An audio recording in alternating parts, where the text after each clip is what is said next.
better. So we took the two springs off the muffler here. They were attached to that. And that was a job and a half to do, but we managed to do that with help. We, as in me and my husband, and that got taken off.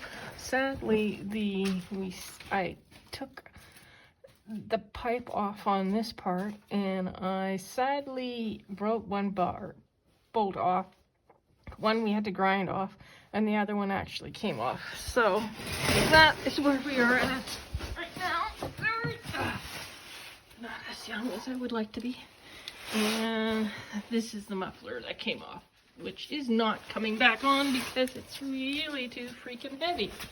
And I don't know what happened to, and here's the little bolt that came off, and I will be getting new ones at work.